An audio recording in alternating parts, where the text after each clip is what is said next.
আসসালামু আলাইকুম। সম্পূর্ণ নতুন একটি ভিডিওতে আপনাকে স্বাগতম।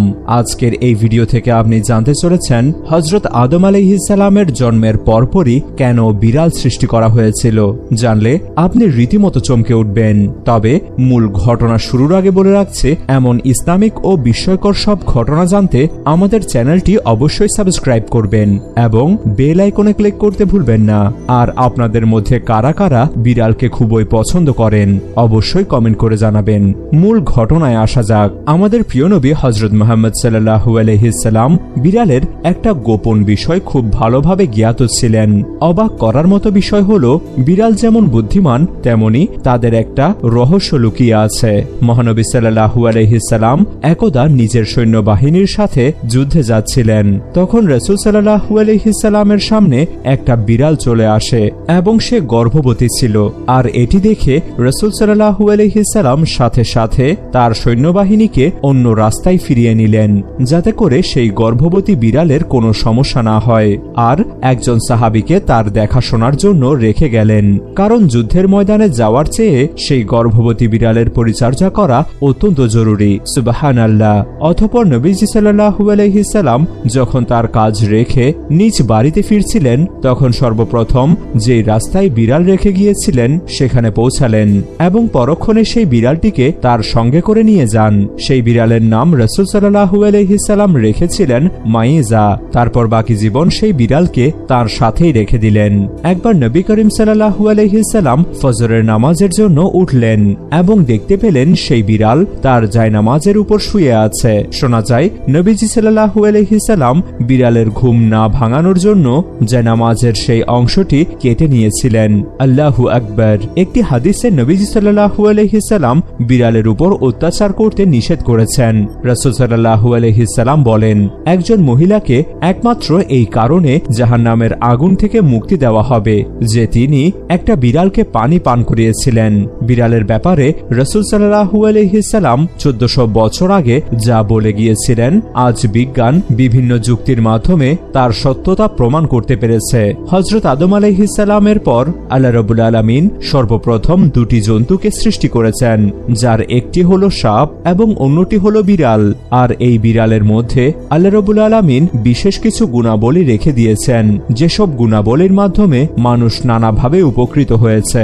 বিশেষজ্ঞদের মতে বিড়ালের নিঃশ্বাসে আল্লাহ রাব্বুল আলামিন ডিপ্রেশন রোগীদের চিকিৎসা লুকিয়ে রেখেছেন, কেননা এদের লোমে স্যালমোনেলা নামক এক বিশেষ ধরনের ব্যাকটেরিয়া পাওয়া যায় এবং এটি মানুষের ডিপ্রেশন কমাতে সাহায্য করে। হযরত মুহাম্মদ সাল্লাল্লাহু আলাইহি সাল্লাম বলেছেন, একটা মহিলাকে শুধুমাত্র একটি বিড়ালের কারণে আযাব দেওয়া হয়েছিল, কেননা মহিলাটা বিড়ালকে বন্দী করে রেখেছিল, এমনকি কোনো খাবার ও পানীয় তাকে দেয় নাই। মহিলাটা সেই বিড়ালকে খুব কষ্ট দিয়ে হত্যা করেছিল। শুধুমাত্র এই একটি কারণে মহিলাটা জাহান্নামে গিয়েছিল। মিশকাত শরীফ থেকে একটি হাদিসে এসেছে, একজন মহিলা হযরত আম্মাজান আয়েশা সিদ্দিকা রাদিয়াল্লাহু আনহাকে কিছু খাবার দিতে এসেছিলেন। এমন সময় তিনি দেখতে পান আয়েশা সিদ্দিকা রাদিয়াল্লাহু আনহা নামাজে ব্যস্ত আছেন। এই দৃশ্য দেখে তিনি খাবারগুলোকে সেখানে রেখে যান। পরে সেখানে একটি বিড়াল আসে এবং কিছু খাবার বিড়ালটা খেয়ে ফেলে। অতঃপর আয়েশা রাদিয়াল্লাহু আনহা সেই স্থান থেকে খাবার গ্রহণ করেছিলেন। তারপর তিনি বললেন, রাসূল সাল্লাল্লাহু আলাইহি সাল্লাম জানিয়েছেন বিড়াল নাজায়েজ বা অপবিত্র প্রাণী নয়। তিনি আরো বলেন, আমি রাসূল সাল্লাল্লাহু আলাইহি সাল্লামকে বিড়ালের খাওয়া পানি ব্যবহার করে ওযু করতে দেখেছি। বিশেষজ্ঞরা বলেন বিড়ালের ঘুমের আওয়াজের ফ্রিকোয়েন্সি 20 থেকে 40 হাজারের মধ্যে এবং এই আওয়াজ একজন মানুষের শরীরের জন্য খুবই উপকারী বলে প্রমাণিত। একদিন মুহাম্মদ সাল্লাল্লাহু আলাইহি সাল্লাম কোনো এক জায়গায় বসে আছেন।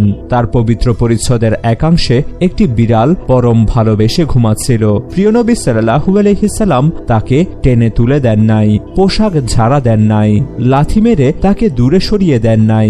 ঘুম ভেঙে যেতে পারে ভেবে পাছে বিড়ালটার কষ্ট হয় তাই গায়ে হাত বুলিয়ে ডেকেও দেন নাই। তিনি যা করেছিলেন তা কেউ কল্পনাও করতে পারবে না, বাস্তবে করা তো দূরের কথা। নবীজি সাল্লাল্লাহু আলাইহি সাল্লাম আলতো করে ঘুমন্ত সেই বিড়ালের সমপরিমাণ জায়গা রেখে নিজের বাকি কাপড়টুকু কেটে ফেলেছিলেন।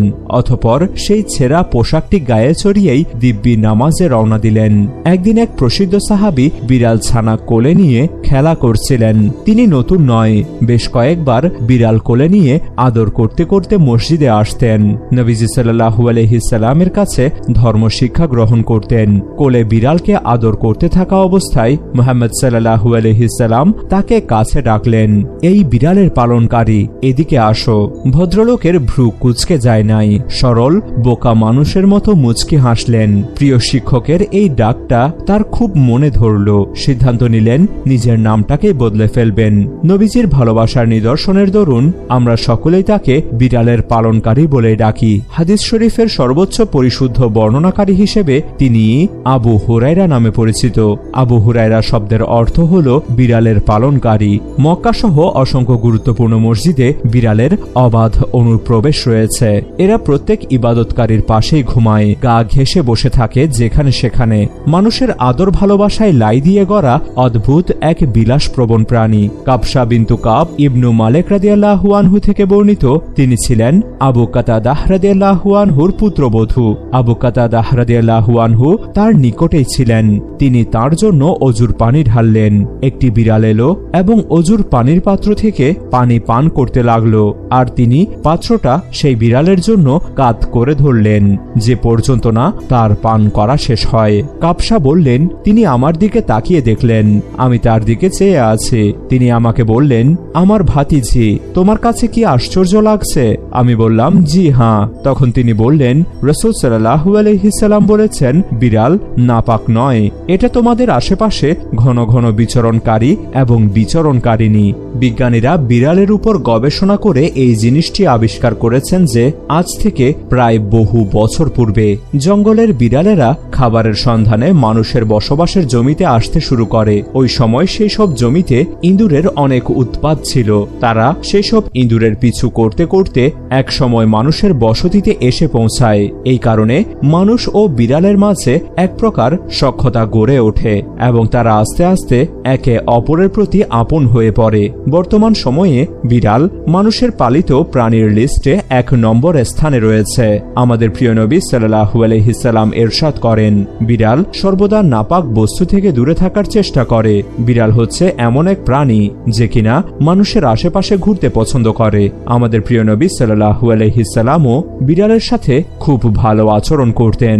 তাই আমাদের উচিত নবীর কার্যকলাপ অনুযায়ী বিড়ালের সাথে ভালো ব্যবহার করা এবং নরম আচরণ করা। সেই সাথে আমাদের উচিত আমাদের খানাপিনার যত বস্তু রয়েছে তার অত্যন্ত ভালোভাবে হেফাজত করা। সেই সাথে এই দিকটা আমাদের লক্ষ্য রাখতে হবে যে যাতে করে আমাদের কোনো কারণে কোনো বিড়াল কষ্ট যেন না পায়। তবে কোনো বিড়াল যদি অনেক হিংস্র হয়ে ওঠে এবং সেই বিড়াল যদি আপনার ক্ষতি করে তাহলে তাকে অনেক দূরে রেখে আসাই উত্তম, কিন্তু তার কোনো ক্ষতি করা যাবে না। আল্লাহ তাআলা আমাদের সকলকে সঠিক বোঝার তৌফিক দান করুন। সকলে অবশ্যই কমেন্ট বক্সে আমিন লিখবেন। এমন শিক্ষণীয় ও জ্ঞান নির্ভর ইসলামিক ঘটনা নিয়ে হাজির হব ইনশাআল্লাহ। কে এখনো সাবস্ক্রাইব না করে থাকেন তাহলে অবশ্যই সাবস্ক্রাইব করবেন এবং বেল আইকনে ক্লিক করতে ভুলবেন না। ভিডিওটি কেমন লেগেছে অবশ্যই কমেন্ট করে জানাবেন। ভালো লাগলে লাইক করবেন এবং আপনার বন্ধুদের সাথে শেয়ার করবেন যাতে তারাও নিজেদেরকে সঠিক পথে পরিচালিত করার একটি দিক নির্দেশনা পায়।